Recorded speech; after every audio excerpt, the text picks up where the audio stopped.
तेरी यही कहानी। सर शायद आपको एक बात पता नहीं है, आपके डैडी और मैडम किरण कॉलेज के बहुत अच्छे दोस्त हुआ करते थे। ज्योति जी ने तो कभी नहीं बताया आपके बारे में। अच्छा? हाँ, कभी बताया ही नहीं कि उनकी कोई बहन भी है। दीदी हमारे जज्बात नहीं समझ पाई। फिर निशान तो बच्चा है, अगर उसने अपने मन में कोई भी गलत बात बिठा ली तो हम लोग उसे क्या जवाब देंगे। फिर मैंने सोचा कि डैड तो यहाँ है नहीं, तो फिर आप यहाँ क्यों आएंगी? तो मुझे मधु से मिलवा दे, मैं उसकी सारी प्रॉब्लम सॉल्व कर दूंगी।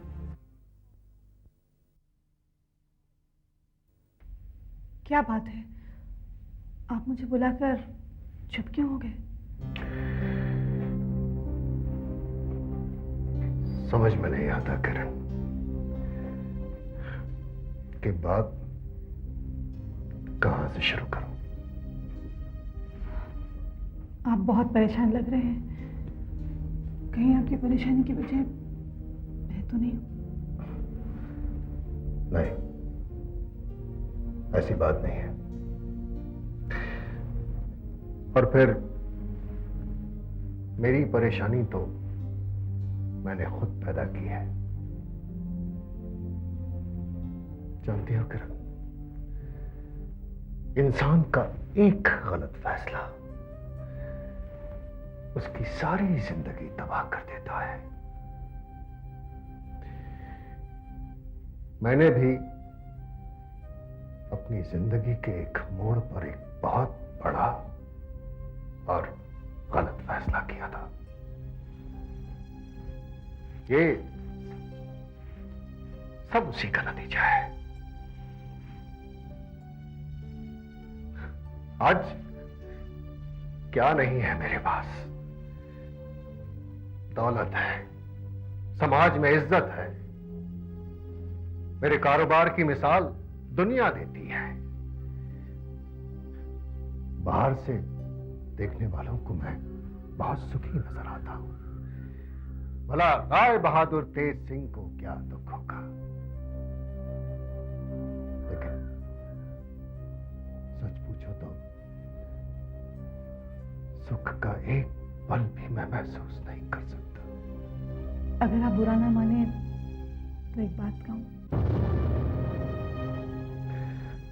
कह लो, तुम भी कह लो।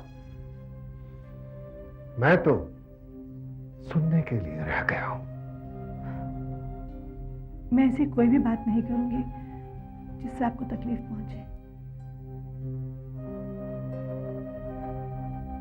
मैंने हमेशा आपके अंदर हालात से लड़ने की ताकत देखी है, हौसला देखा है। इसलिए आपके मुंह से ऐसी मायूसी भरी बातें अच्छी नहीं लगती।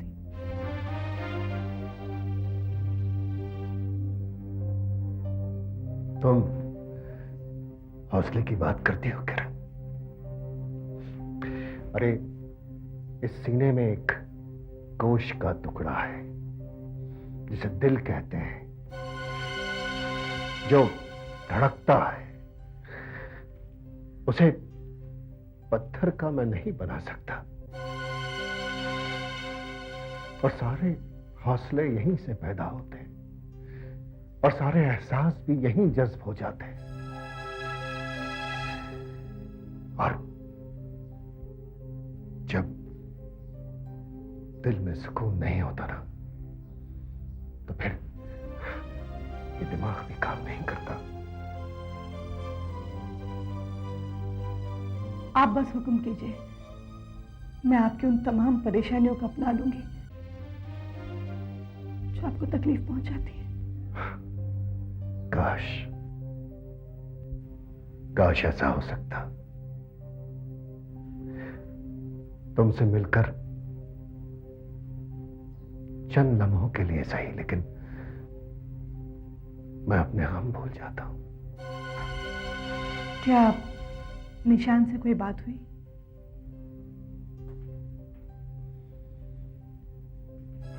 हाँ,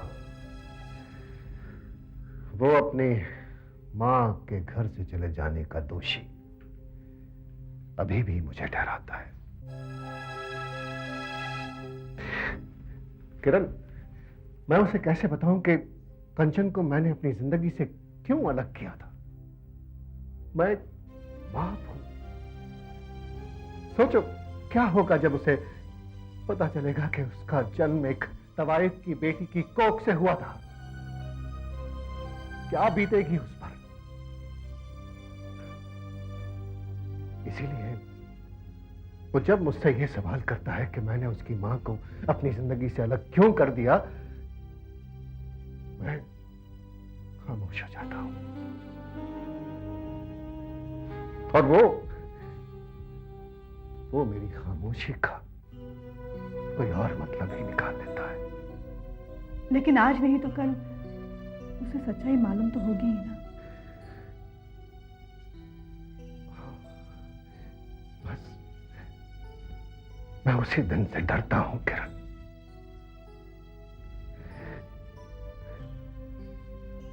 मैं नहीं चाहता कि उसको कभी ये पता चले। ये मालूम हो जाने के बाद ऐसा ना हो कि वो अपनी नजरों से गिर जाए और जिंदगी भर सर उठा के नहीं जी सके। ये मैं नहीं चाहता किरण। कहीं ये बात निशान को किसी और से मालूम हो गई तो? नहीं, ये बात हमारे और कंचन के अलावा और कोई नहीं जानता। हाँ, अगर निशान कंचन से मिल लिया तो वो तो उसे अपनी असलियत तो नहीं बताएगी। हो सकता है मुझ पर ही कोई इल्जाम लगाए वो, और ये बात छुपाने के लिए मैं हर इल्जाम सह सकता हूं किरण। मैं आपकी परेशानियों को समझती हूँ। काश मेरे बस में होता तो मैं अपनी जान देकर भी आपको आपकी उलझनों से छुटकारा दिला देती। मैं जानता हूं किरण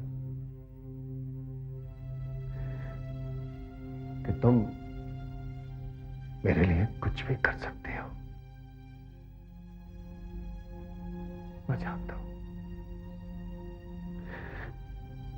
लेकिन इस वक्त मैं अपने आप को बहुत तन्हा महसूस कर रहा हूं।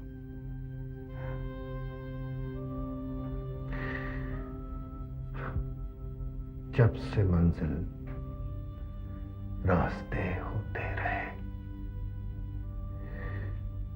मेरे कदमों के निशान खोते रहे।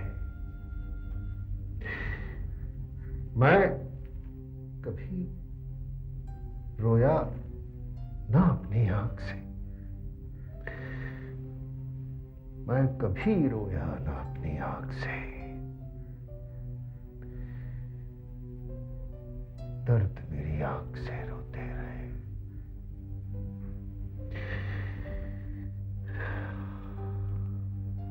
अगर ये शेर किसी मुशायरे में कहा गया होता तो मैं इसकी तारीफ जरूर करती,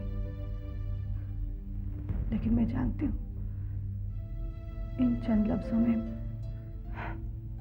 आपने अपने दिल का हाल बयान किया है।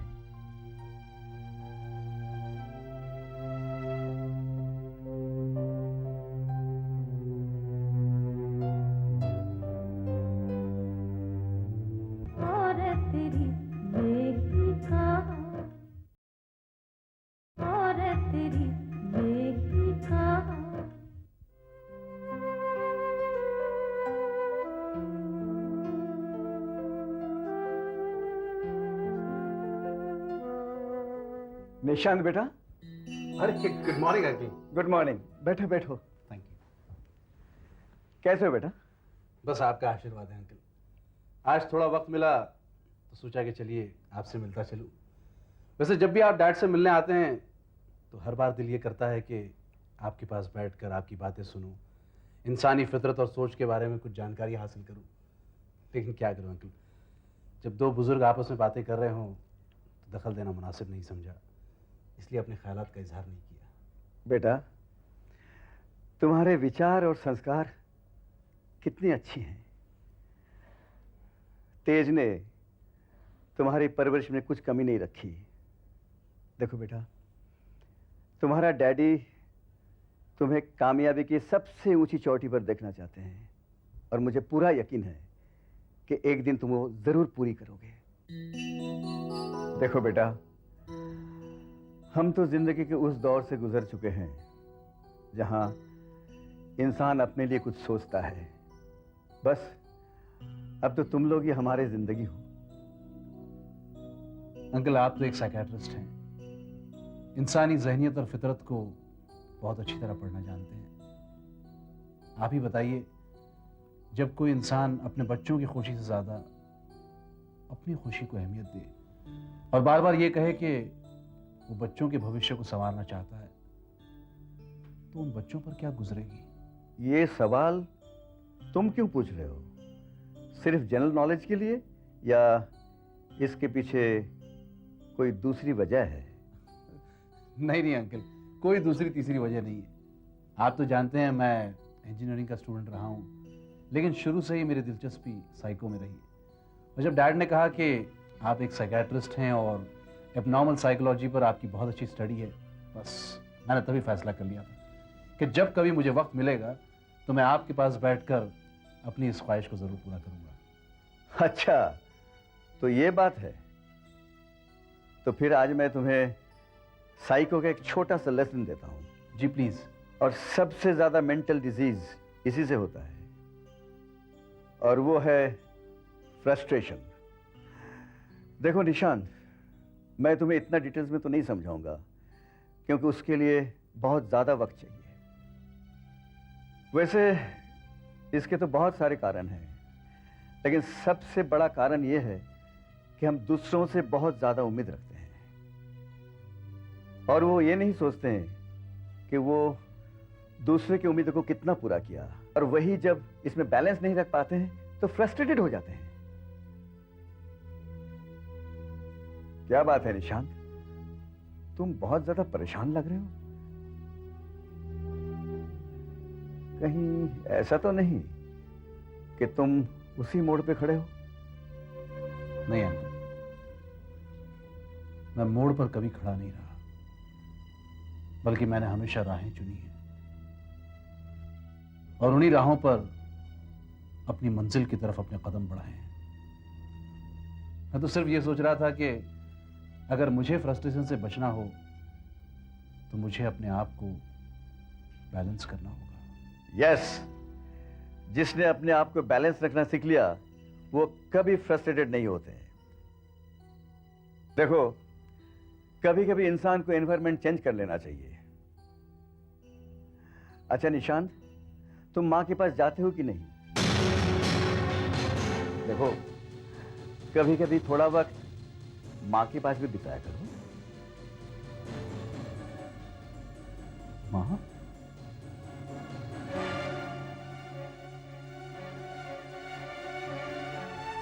निशांत, मैं देखता हूं कि तुम मेरी हर बात पर खामोश हो जाते हो। क्यों? क्या तुम अपनी मां से मिलने नहीं जाते हो? मां, मैं मिलता हूं उनसे, मां से बराबर मुलाकात करता हूं, बल्कि इस बार तो मैं सोच रहा हूं कि कुछ दिन मां के पास ही बिताऊं। अच्छा अंकल, अब मैं इजाजत चाहूंगा, फिर फुर्सत में आपसे मुलाकात होगी। अच्छा बेटा।